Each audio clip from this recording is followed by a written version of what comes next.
Welcome back to my YouTube channel Digital. In today's video lesson, we shall discuss about salient features of the Chinese Constitution, and it is covered under course history of political science honors, that is the introduction to comparative government and politics.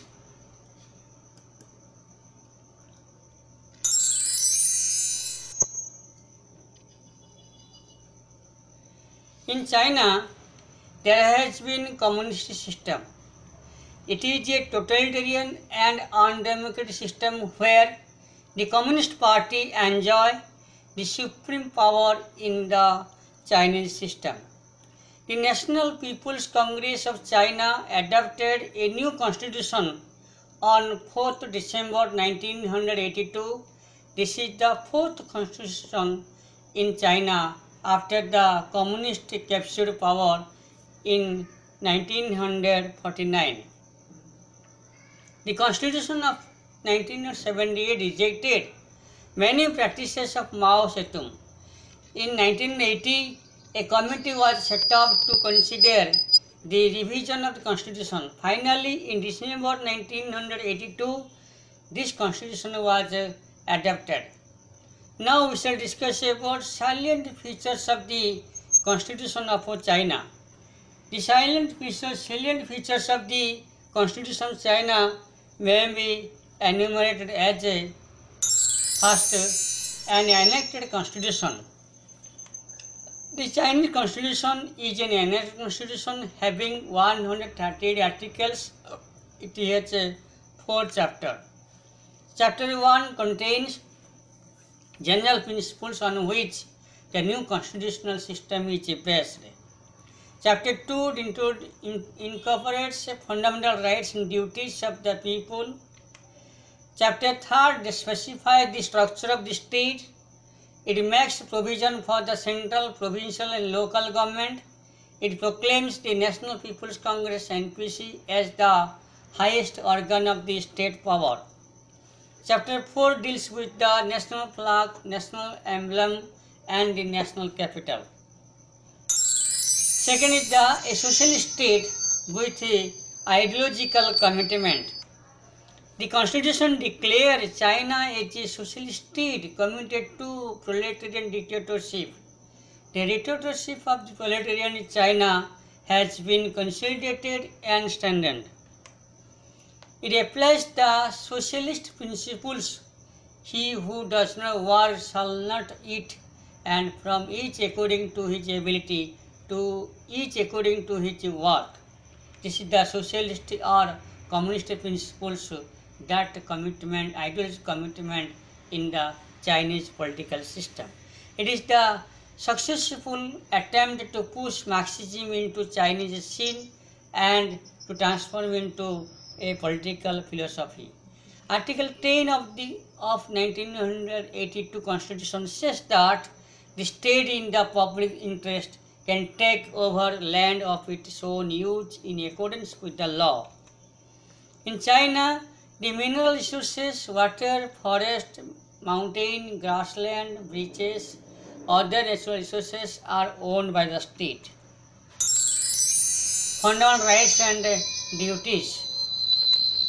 The new constitution provides fundamental rights and duties in a detailed form.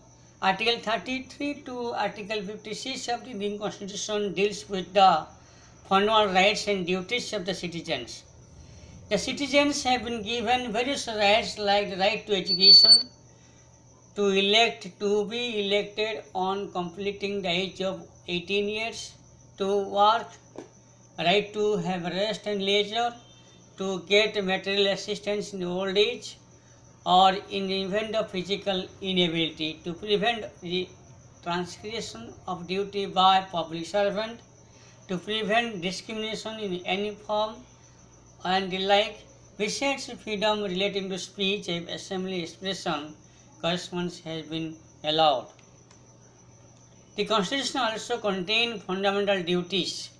The fundamental duties have been mentioned, like supporting the leadership of the Communist Party, strengthening and the socialist system and abiding the constitution and the laws of the country, protecting public property, observing family planning, respecting social ethics, safeguarding state secrets, defending the motherland, resisting aggression and paying taxes. This is the duties of the people of China. Rigid Constitution. The Constitution of China is a rigid one. Article 64 of the new Constitution deals with the procedure of the amendment to the Constitution. The National People's Congress has been empowered to make any amendment with a two-thirds majority.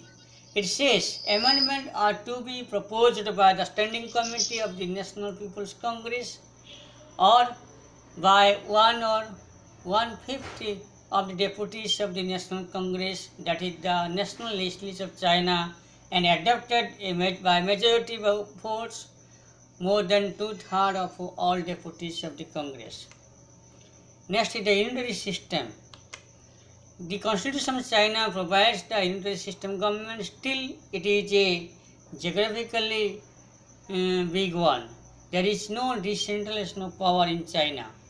The central government directly controls over the provincial, regional, local government, and they do not enjoy utmost power.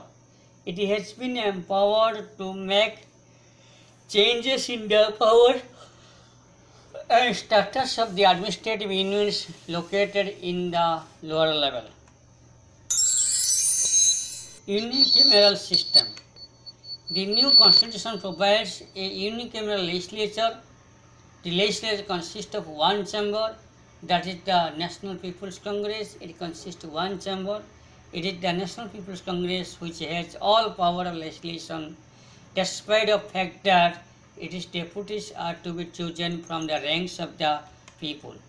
Though a large body, it has been given a standing committee that functions on its behalf.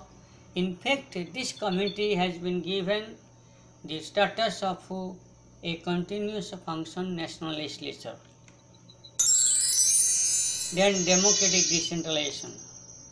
Democratic decentralism is said to be the basis of all communist systems of the world. Like the Soviet Union, democratic decentralism is declared to be the guiding principles of the constitutional system of China. The organizational principles of the Communist Party is democratic centralism. It applies to the organization of both party and government. The Communist Party is also organized on the basis of principles of democratic centralism. The individual is subordinate to the organization of the Communist Party. The idea of democratic centralism is contained in the official affirmation and that the leading units of the party and the government at all levels shall be allowed, should be one and unified. Then Central Military Commission. Another features of Chinese Constitution is the provision of the establishment of a Central Military Commission consisting of a chairman, vice chairman, and some members. Its tenure is linked with the term of National People's Congress. Its function is to be direct and control the armed forces of the country. Its members are elected by the National People's Congress by the Standing Committee when the National People's Congress is not in session, and they shall be accountable to the National People's Congress and its Standing Committee. Supremacy of the Communist Party. The Communist Party of China occupies the supreme position in the country.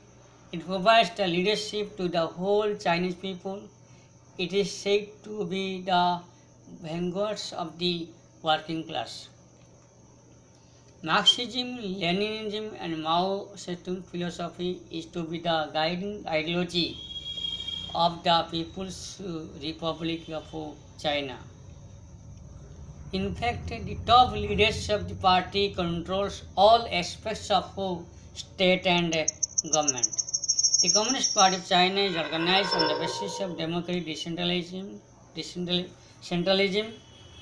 The Communist Party is the ultimate political authority and the source of all decision making in China.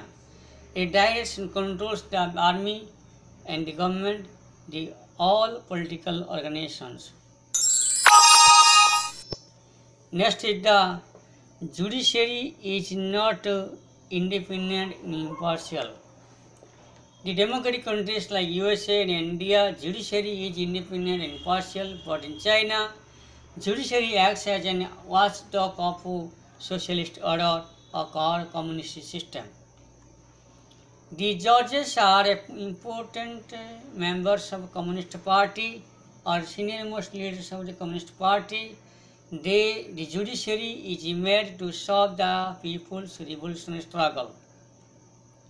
Unlike the American Supreme Court, the judiciary in China cannot challenge or strike down the laws made by the legislature, or that is the people. The Court of China is powerless to act as the protector of the rights of citizens when they exercise these rights clashes with the policies and actions of the government. Hence, the Chinese judicial system is very weak. Thank you very much. Thank you.